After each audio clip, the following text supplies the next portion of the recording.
Welcome back, everybody. Episode 9 of the C Squared podcast. We are here with a very special guest, woman grandmaster Jennifer Yu, the 2022 US Women's Chess Champion. Jennifer, welcome to the pod. Thank you guys for having me. Really happy to be here.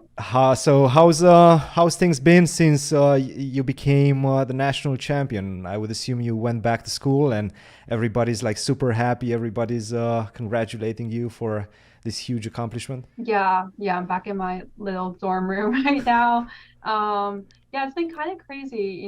So many people who I didn't even know like follow chess have come up to me. It was like, oh, I watched your playoff, watched the bishops, and it's just been really great being back. But also like I have to catch up on schoolwork, so it's just kind of chaotic. But I'm really happy right now. Is that a big problem for you whenever you come back from a competition? And just so that our audience knows, you are actually going to Harvard. You're right now a sophomore. Correct me if I'm wrong. So I would assume the first year was much more difficult for you. You actually missed the U.S. Women's Chess Champion in the first year, right? Is that correct? Yeah, I decided to skip out on last year's championship just because I thought the adjustment to college, um, I mean, it is a big adjustment, and I didn't think it made sense to, do it along with like missing a couple weeks of school because I honestly don't think I could have like handled it that well because it was a new experience. I was also just getting used to, college life in general and, making friends, and it's just like, oh, too much going on for it to make sense, I think. But I was really sad I couldn't play. But I'm glad that I'm back this year because now I kind of know what to expect.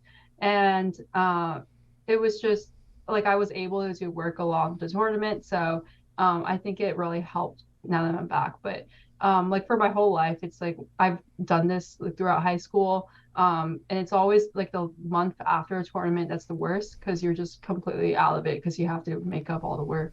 What are you studying at Harvard? Right now, I'm studying econ, Okay. economics. I did that as well, actually. I did international political economy. How do you like it?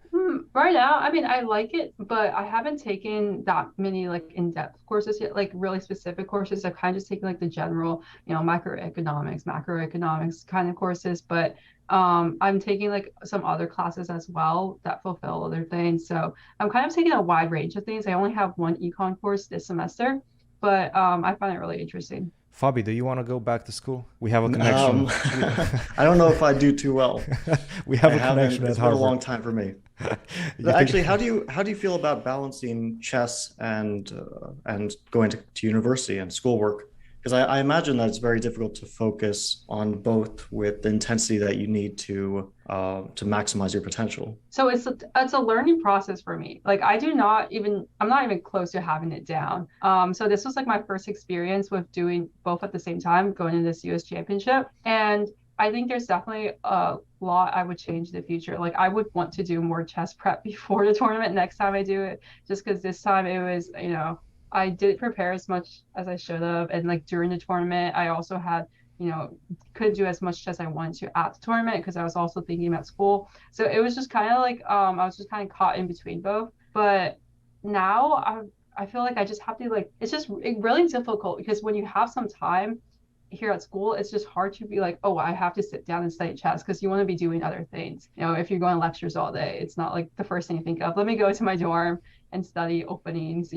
So I think I just have to start like setting out a specific time or maybe like working with people to try to get this down. But I do want to study more because I just have to get back into chess now. And actually, that's one of the things that we kind of chatted about before we started the podcast. You were mentioning that one of your goals is to become an international master. And you actually have a lot of norms. You have 6 norms, but you never touched the 2400 rating barrier. What's the plan to get there? Well, I'm getting closer. I think my rating right now probably back to almost like maybe like 2350. So still a way to go, but a few good tournaments and you're there.